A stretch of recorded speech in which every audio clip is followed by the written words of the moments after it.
So my name is Megan Beckett. I am the Visitor Experience Officer at RSPB Burton Mere Wetlands. We've been looking after the Dee Estuary for about 45 years now, and the Burton Mere Wetlands is a little bit newer and is completely different compared to the salt marsh itself. So it's all freshwater. Over the years, the RSPB has bought different bits of land as we've gone on and created the habitat that is here today. So back in the day, the estuary would have run right across behind me. Used to be used as a shipping canal towards Chester, back out again. And then over the years, that got drained naturally and kind of by different companies, and different industry moved in, farming, etc. And when we moved in to kind of create the habitat that's out here now, that was all farmland. So just behind me literally was farming fields. So completely different habitat, not great for wildlife. So it's had a lot of change. The reed bed, for example, that was about 15,000 individual little reeds, which were actually brought from another RSPB reserve, planted in by hand. And now it's a really thriving, really dense reed bed where we get marsh harriers nesting, all sorts of warblers coming through in the summer. And then this time of year we have like great white egrets that like to feed in there. Sometimes when there's a starling murmuration, they go into roost of an evening, and there'll often be great white egrets waiting in there to pounce. RSPB and our Dee Estuary projects have been working closely together over the last few years. Lots of people come here as really hardcore birders or maybe photographers, and that's fantastic. We thoroughly include and enjoy those people coming to our reserves, but it's also about including everyone else that wants to come and enjoy nature. So well-being and nature just go hand in hand. A bit of nature therapy, that's what I call it when you come here.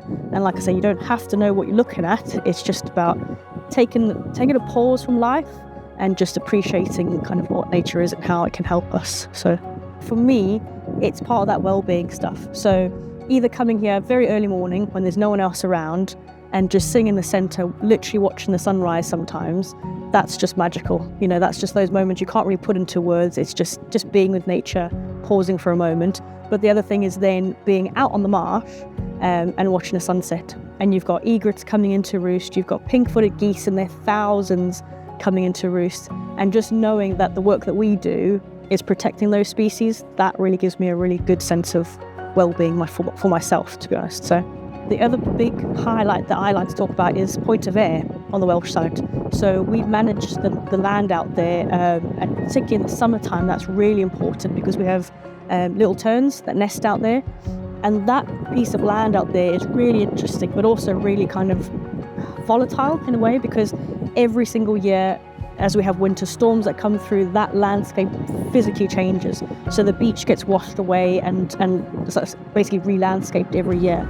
So the team that work out there have to go and put out fencing to protect the little terns that nest out there. Again, every single year, put the fencing out, bring it back in. And that's a really interesting part of, I say, this reserve, because it's completely different habitat. People don't really know what's out there.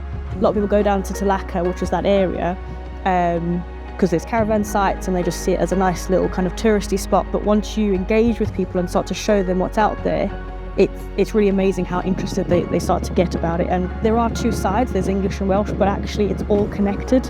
And that's the key thing, is that it's important for us to manage this entire area as best we can, whether we own it, whether we're just managing it, or whether we're working with other landowners and partners to protect that area out there, because it is so unique. And these sort of estuaries and habitats now are so special and so kind of in decline in the UK now. So yeah, for me it's about both sides being just as important, and because it's all connected, basically.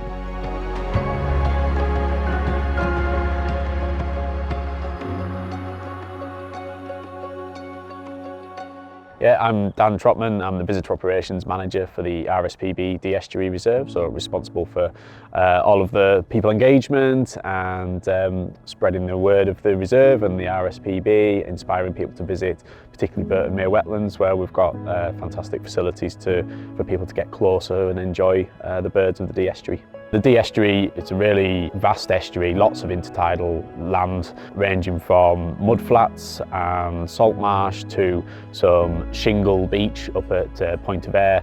The majority of the land holding we have and the reserve that we protect is salt marsh, which is really important for not only certain nesting birds, wading birds like lapwings and redshank, but In the winter months as well, it supports a great range of waders, but also curlews and black-tailed godwits, and wildfowl such as pink-footed geese and widgeon and pintail very much favour the tidal parts of the estuary. We're very lucky that the majority of the Dee estuary is served by a coastal path. So Wales Coast Path, where we're stood right now, has been in place for around a decade, and the England Coast Path was just completed this year.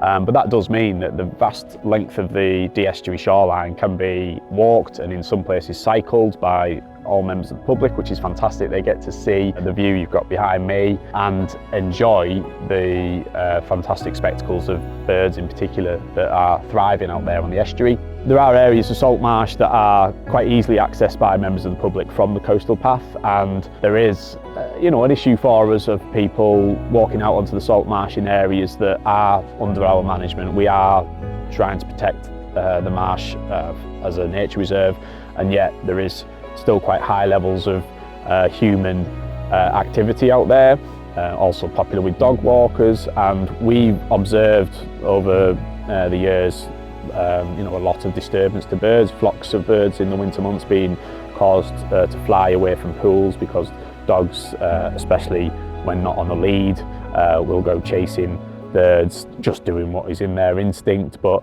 dog owners can be more helpful and help us protect this wildlife by being responsible, keeping dogs on leads when you're in these wild spaces.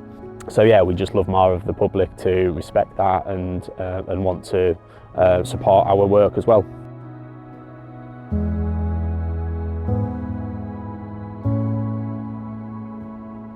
So my name's Holly Peake and I work at Natural Resources Wales, and I currently work on a marine biosecurity project which includes work on the Dee. So we have a big project where we are creating biosecurity plans for sites all the way around Wales, and we're doing this with APEM Consultancy, and for the Dee we're also working with Natural England because it's a cross-border site. So very excitingly, soon we will have a biosecurity plan for the Dee in collaboration with Natural England. Biosecurity is methods in which you can prevent the introduction of invasive species.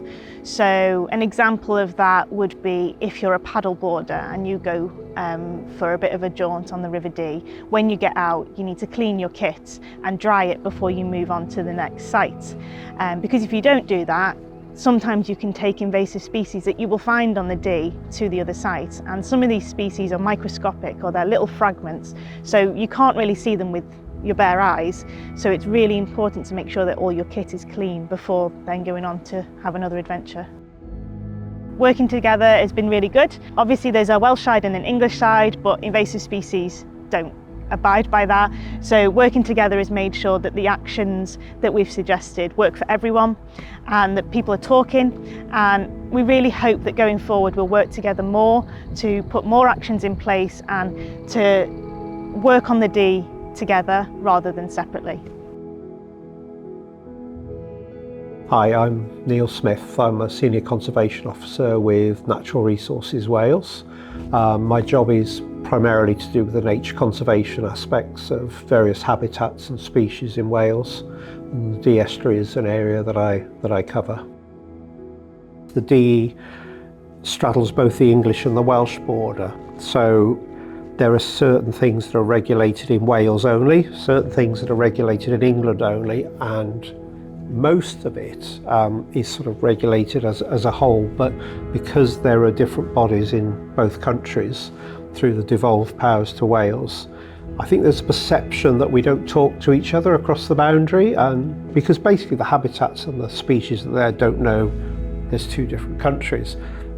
Basically they just want to carry on, fulfill their life cycle, off they go, so to speak. So they don't recognise national borders, if you like, but it's something us humans do, isn't it, to try and separate things out. Yeah.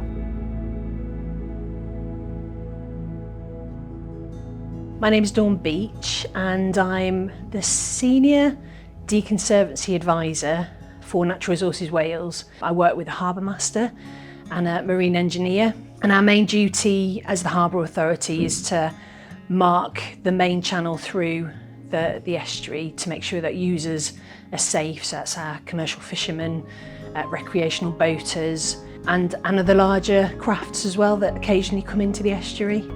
I guess most importantly, the project has given all of the organisations involved a way of engaging with members of the public, which it doesn't usually have time or resource to do.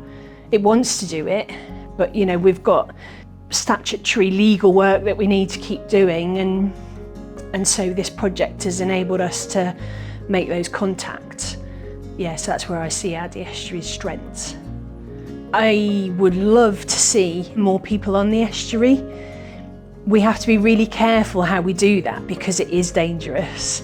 But I would love to see, whether it's a partial kind of ferry service, whether it's a boat rides for members of the public that you can pay and go out on the estuary, because there's a lot of people that live near the estuary that have kind of possibly been near it but never on it.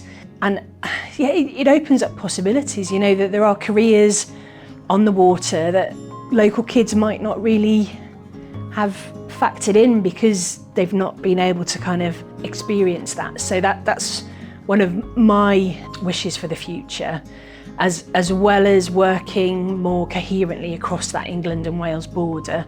And I think the Tidal D partnership and the RD Estuary project are doing great work to make sure that happens.